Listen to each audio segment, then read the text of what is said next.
Hey, good morning, church family. So glad that you could join me outside on this kind of overcast, somewhat rainy day. Uh, Man, I want to know how you're doing. If you could leave in the comments just how you're doing this day, how you're feeling, what's going on with you. We want to know. We miss you. Um, and so if you want to do that, that'd be great. That'd be great, great, great. All right, I'm pulling up here to see who I can see real quick. All right, Debbie, Cindy, and Juanice, good morning. Good to see you guys. Glad that you could be here today. Okay, so what I have for you today is sort of my guilty pleasure song. And what I'd like to know today is, what's your guilty pleasure song? Is there a song that you love that everyone else thinks you're kind of nuts and crazy for liking that song? For some people, I know my generation, it was NSYNC and the Backstreet Boys. Like, it wasn't cool to like them. Maybe for you, it was Creed. Creed was another group that you just didn't like whenever you were my age. But one of my guilty pleasures, one of my favorite songs, is by a country singer named Kenny Rogers, who many of you probably know. It's called The Greatest. And the reason I like it is that it talks about some of my favorite things. It's a good all-American song. There's a little boy. He's going to the park to play baseball with himself. And in his mind, he comes up as he's standing at the diamond, as he's going to bat. He's thinking and imagining that the crowd is just there, that they're roaring, that they're cheering for him, that it's the bottom of the ninth inning. He's got the last run, and he's got to hit that ball. And so the chorus starts with him throwing the pitch up and him swinging, and it's strike one. The second chorus comes around, and he's ball up again, and he goes to hit the ball, and it's strike two. Oh my goodness, the crowds are going wild. Everyone is cheering for him. This is the last play of the game, and oh my goodness. And so the song goes like this. And the ball goes up, and the moon's so bright, he swings his bat with all his might. The world's as still can be, the baseball falls. That's strike three. He misses the ball, it's strike three. Oh my gosh. It's built up to this point, and he misses. Well, at this point, his mom calls him home to dinner. He's got to go. And this little boy, it doesn't faze him that he's just missed the game-winning hit. He could have won the game. Because at the end, he says, I am the greatest. That is a fact. But even I didn't know I could pitch like that. So his perspective totally changed.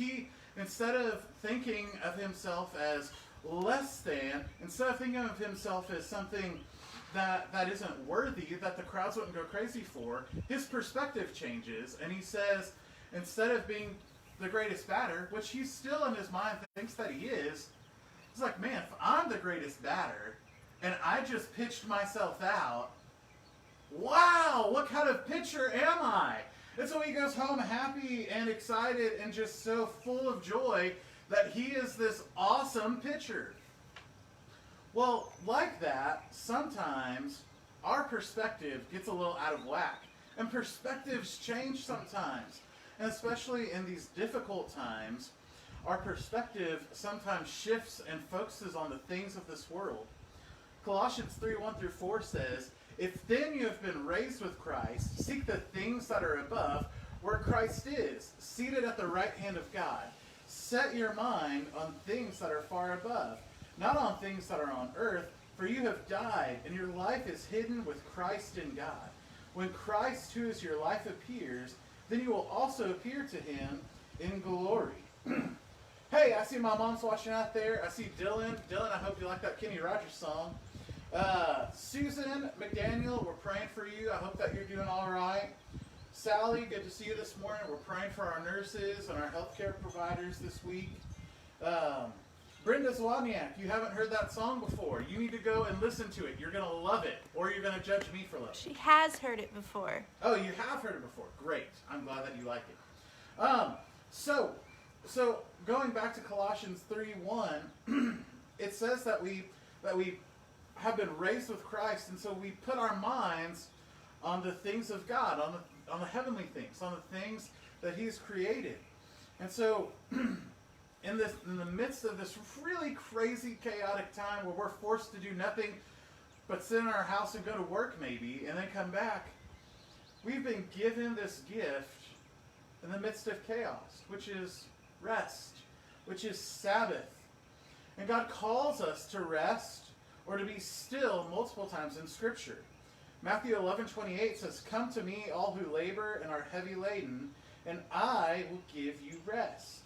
In Exodus 20, verse 8, God prescribes the Sabbath and says that, hey, you need to take a day to just rest. Psalm 37:7 says, "Be still before the Lord and wait patiently for Him." Hey, Michael Blue, it's good to see you out there this morning. And it's good to see you also. Susan, yes, my life is in with Christ. I'm glad that's one of your favorite verses. So even though we're in the midst of this chaotic time, we can think about it in terms of God has given us this perspective that we can rest.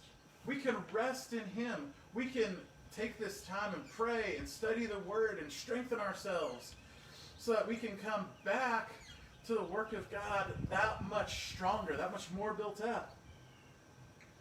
And so, and to kind of finish this time, and then I'll sing the hymn, is Psalm 46:10, which says, "Be still and know that I am God. I will be exalted among the nations. I will be exalted in the earth."